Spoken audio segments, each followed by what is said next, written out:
안녕하십니까? 2024년 5월 10일 금요일 인도네시아 헤드라인 시작합니다. 첫 번째 소식입니다.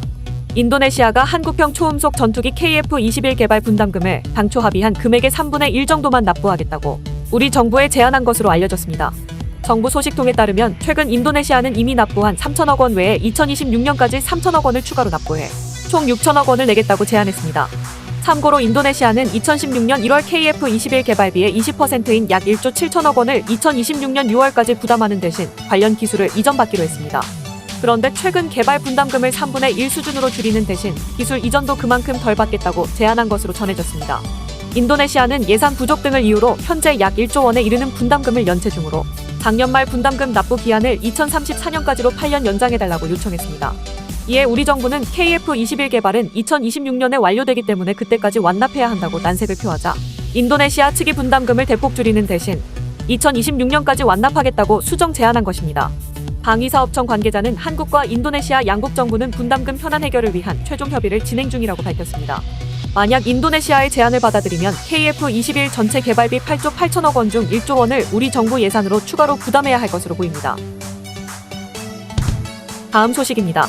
인도네시아의 2024년 1분기 국내 총생산 실질 성장률이 전년 동기 대비 5.11%로 지난 분기 5.04% 대비 소폭 증가했다고 인도네시아 통계청이 발표했습니다.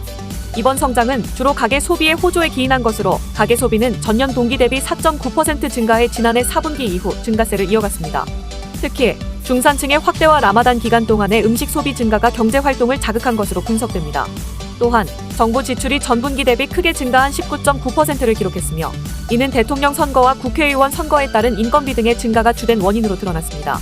반면 수출은 0.5% 증가에 그쳐 지난 분기 대비 감소세를 보였는데 이는 중국 경기 둔화와 주력 수출품 가격 약세의 영향으로 풀이됩니다. 경제 전망과 관련하여 정부는 올해 GDP 증가율을 5.2%로 예상하고 있으나 가계 소비의 불확실성이 지적되고 있습니다. 특히 식료품 가격 상승으로 인한 3월 소비자 물가지수 상승률이 3.05%에 달해 7개월 만에 최고치를 기록했으며 이에 인도네시아 중앙은행은 지난 24일 6개월 만에 금리를 인상하며 환율 방어 및 인플레이션 억제 조치를 취한 바 있습니다. 다음 소식입니다. 인도네시아 정부가 최근 시행된 수입 제한 조치를 완화하기로 결정했습니다. 이는 국내외 기업들로부터 필요한 제품 수급에 어려움을 겪고 있다는 불만이 제기되었기 때문입니다. 루훗 판자이탄 해양투자조정부 장관과 상공회의소 대표들 간의 회의 이후 정부는 이러한 조치의 개정에 착수했습니다.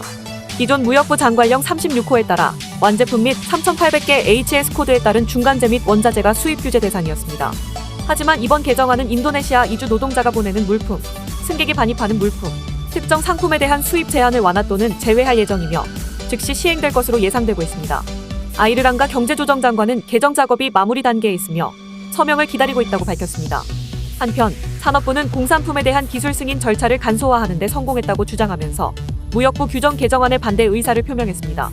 이에 대해 업계에서는 기술 승인 절차가 수입 허가의 주요 장애물 중 하나가 되었다며 지적하였습니다. 또한 인도네시아 정책연구센터는 수입 규정의 신속한 개정이 국내 산업의 경쟁력을 강화하고 기업들의 소재 수급 어려움을 해결할 수 있을 것이라고 강조했습니다.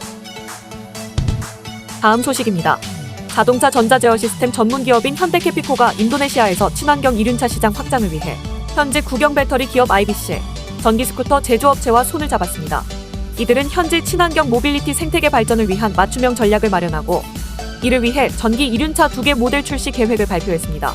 지난 3일 자카르타에서 열린 2024 인도네시아 전기차 산업협회 EV쇼에서 이들 3사는 전략적 파트너십을 공식 체결했습니다.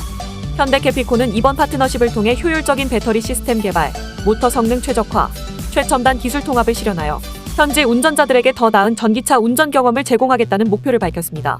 또한 현대캐피코와 IBC는 현지 전기 이륜차 충전 인프라 구축에도 나서고 있습니다. 이는 출시될 전기 이륜차 모델의 제품 경쟁력과 활용도를 높이기 위함입니다. 윤선홍 상무는 현대캐피코는 지속해서 인도네시아 전기 이륜차 시장에 선도적인 기술 솔루션과 신재생 에너지를 제공할 것이라며 현지 전기 이륜차 생태계 조성을 위해 앞장설 것이라고 전했습니다. 다음 소식입니다. 인도네시아와 싱가포르 정부가 기술 분야의 인재 교류를 촉진하기 위해 테크X 프로그램의 시범 운용을 시작했습니다. 해당 프로그램은 양국 간의 디지털 분야 성장 기회를 확대하고 젊은 기술 인재들이 서로의 국가에서 취업 경험을 쌓을 수 있도록 하는 것을 목표로 합니다. 이번 시범 운용 개시는 조코위 대통령과 싱가포르의 리셰룽 총리가 지난달 29일 대통령궁에서 가진 회담 후에 발표되었으며 실제로 양국은 지난해 3월 해당 프로그램을 시작하기로 하는 양해각서를 교환한 바 있습니다. 프로그램에는 현재 싱가포르의 의료기술 기업 미렉서스, 치는 전동 오토바이 제조사 아이온 모빌리티 등 12개 기업 및 단체가 참가하고 있으며 2025년 1분기부터 본격적으로 운용을 시작하여 최대 1000명의 인재 교류를 목표로 하고 있습니다. 다음 소식입니다. 인도네시아 정부가 2017년부터 해외에서 수입한 스파이웨어로 국민을 감시해왔다는 주장이 제기됐습니다. 국제엠네스티 보안연구소의 보고서에 따르면 이러한 감시 활동은 인도네시아의 시민 공간 축소와 사생활 침해 문제를 심화시켜왔습니다. 특히 인도네시아 경찰과 국가사이버 암호화국은 복잡하고 불투명한 공급망을 통해 스파이웨어 기술을 수입하고 사용해왔으며 이에 대한 국내외 감독은 거의 불가능한 상태로 확인되었습니다. 보고서는 여러 회사가 스파이웨어 공급에 관여했다고 지적하면서 일부 악성 도메인이 인도네시아 내 특정 개인을 표적으로 삼았다고 밝혔습니다. 이와 관련하여 인도네시아 정부 측에서는 구체적인 반응을 보이지 않았습니다. 엠네스티의 이번 보고서는 인도네시아에서의 감시 및 정찰 활동이 통제 불능 상태에 이르렀다는 우려를 제기하며 인도네시아 정부의 감시 기술에 대한 즉각적인 규제와 스파이웨어 사용 금지를 포함한 인권 프레임워크 마련을 촉구했습니다. 다음 소식입니다. 인도네시아 술라웨시 섬 남부 지역에서 발생한 홍수와 산사태로 인해 14명의 주민이 사망했습니다. 안타라 통신 등의 보도에 따르면 남술라웨시주 루우군에서 지난 2일부터 내린 폭우로 대규모 산사태가 발생했으며 롱콩강과 발리에아세강이 범람하여 최대 3m 높이의 홍수가 발생했습니다. 이로 인해 13개 마을에서 주택 1000채 이상과 도로 4개, 다리 1개가 파손되었고 42채의 주택이 물과 흙에 휩쓸려 떠내려갔습니다. 100명이 넘는 주민들이 지역 외곽으로 대피했지만 14명의 주민이 미처 대피하지 못하고 사망했습니다. 인도네시아 국가재난방지청은 현재 구조 활동을 진행 중이며 사망자 포함 피해 규모가 더 늘어날 수 있다고 밝혔습니다. 한편 인도네시아는 최근 몇십 년간 산림 벌채와 광산 개발로 인해 우기의 산사태와 홍수가 자주 발생하여 큰 피해를 입었습니다. 특히 우기 막바지에는 큰 사고가 빈번하게 발생하며 지난달에도 남부 술라웨시주 토라자에서 폭우로 인한 산사태로 20명의 주민이 사망한 바 있습니다. 시청해주셔서 감사합니다. 다음 시간에 뵙겠습니다.